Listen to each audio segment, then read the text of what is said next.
diisi oleh Direktorat Jenderal Paudasmen dan diikuti oleh kepala dinas.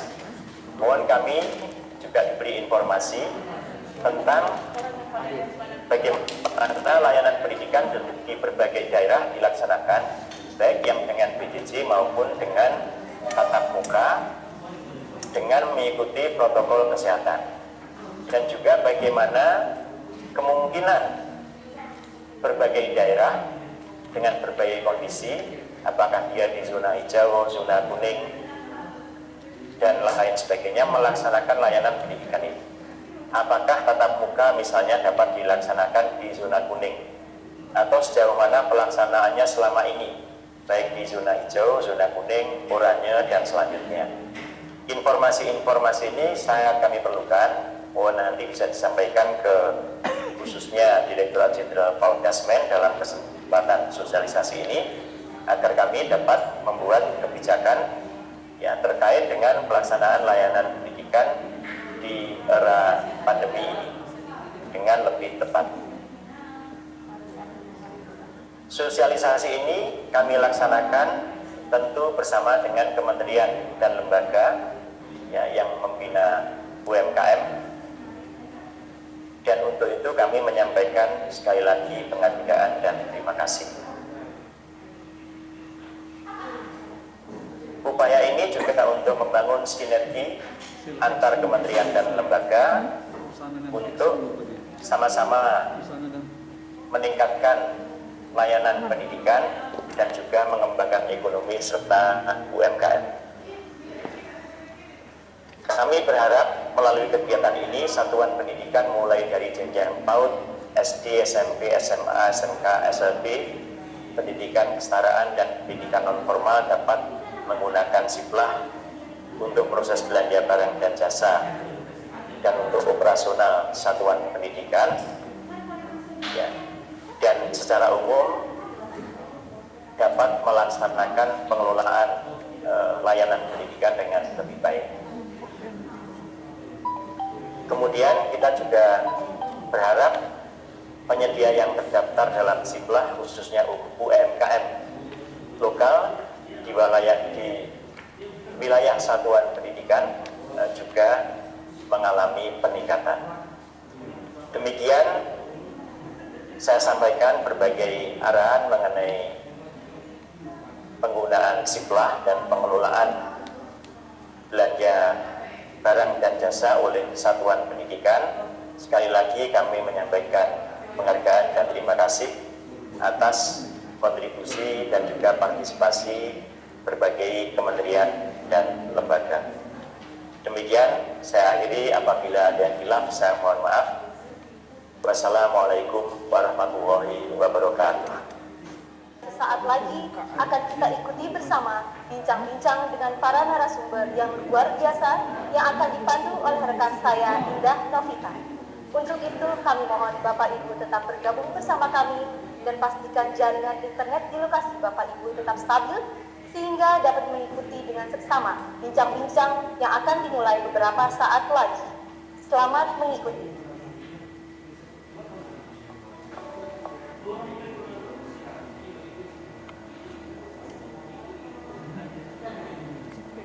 Kita akan menyapa yang pertama narasumber kita, yaitu Bapak Hari S. Kahartan Kusumawijaya. Beliau merupakan analis kebijakan Madya, Direktorat Pengembangan Sistem Katalog LKPP. Assalamualaikum Bapak Hari, selamat pagi di sana, apa kabar? Alhamdulillah baik. Baik, terima kasih. Lalu berikutnya saya akan menyapa narasumber yang kedua, yaitu sudah hadir di tengah-tengah kita, Bapak Bahri SSDP NSI, selaku Direktur Pelaksanaan dan Pertanggungjawaban Keuangan Daerah Kemendagri. Selamat pagi, Assalamualaikum Bapak Bahri. Mohon izin, dikarenakan Bapak Bahri tidak dapat hadir di tengah-tengah kita, maka beliau akan diwakilkan oleh Bapak Wasja SSOS MEC Dev, Kepala Seksi Wilayah 4, Direktorat Pelaksanaan dan Pertanggungjawaban Keuangan Daerah Kemendagri. Halo Bapak, selamat pagi Bapak Wasja. Pagi, Assalamualaikum warahmatullahi wabarakatuh. Baik, dan berikutnya saya akan menyapa kembali narasumber yang sudah hadir di samping saya, yaitu Bapak Henry Eko Hapsanto. Beliau merupakan penyelia sistem elektronik PBJ Satuan Pendidikan Biro Umum dan PBJ. Assalamualaikum Bapak, selamat pagi, apa kabar? Baik sekali. Bapak harus semangat ya Pak pagi hari ini Pak ya. Oh iya, pastinya. Kita akan menyamarkan kita yang ada di beberapa provinsi yang bergabung pada pagi hari ini. Lalu berikutnya saya akan kembali menyapa narasumber yang terakhir di segmen kedua ini. Sudah ada Bapak Tora Akadira. Beliau merupakan penyelia evaluasi pelaksanaan dan perencanaan dan anggaran Sesdijen PAUD, Dikdas dan Dikmen. Selamat pagi Bapak Tora, apa kabar? Selamat pagi Mbak, Assalamualaikum warahmatullahi wabarakatuh. Kabar kita baik Mbak di sini di Dikdas. Baik, halo.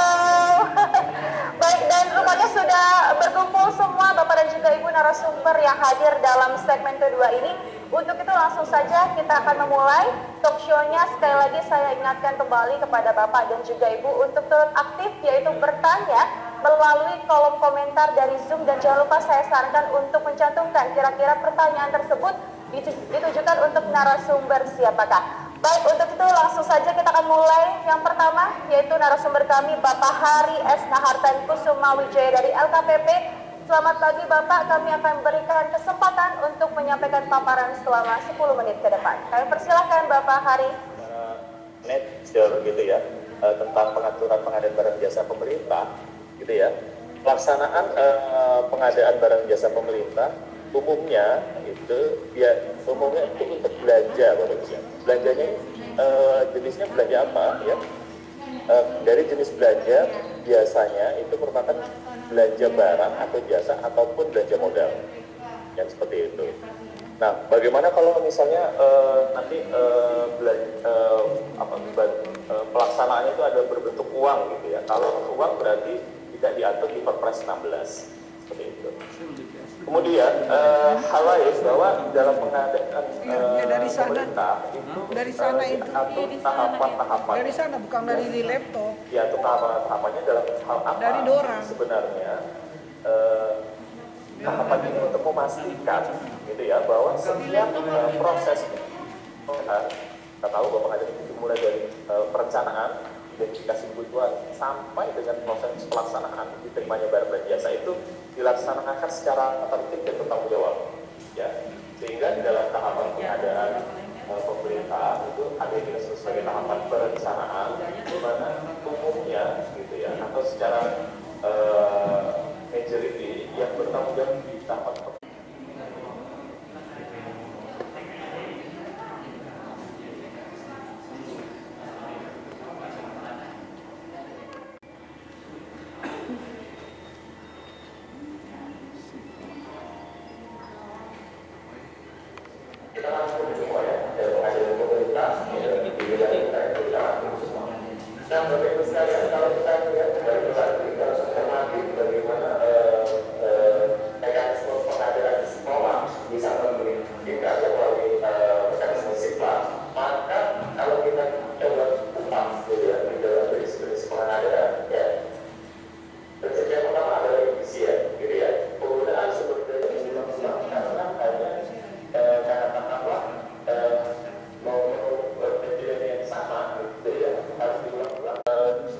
presentasinya cukup memangkas anggaran ya, seperti itu.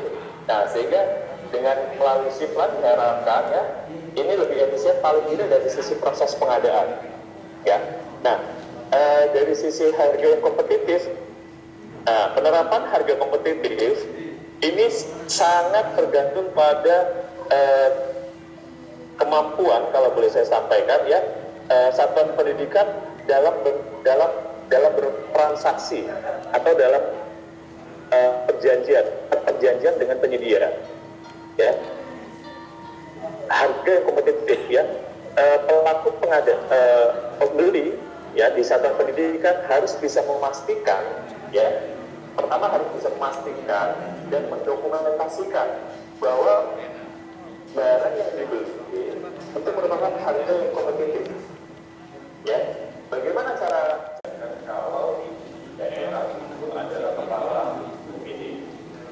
Kemudian selain tahapan perencanaan ada yang tahapan persiapan, ya, yang disebut sebagai tahapan persiapan pengadaan. Nah, tahapan persiapan pengadaan itu biasanya PPK adalah pembentukan yang punya peran paling dominan. Dan yang terakhir ada yang kita sebut sebagai tahapan pelaksanaan. Pelaksanaan itu ada dua, yaitu pelaksanaan pemilihan penyedia itu sendiri dan pelaksanaan pengadaannya. Nah itu secara nature pengadaan barang biasa pemerintah, ya. Secara background internasional seperti apa? Sepertinya sama ya, dari beberapa literatur, literasi maupun pengalaman kebijakan pengadaan di beberapa juga menjadi konsep Bapak Ibu sekalian, ya, di sabang pendidikan bahwa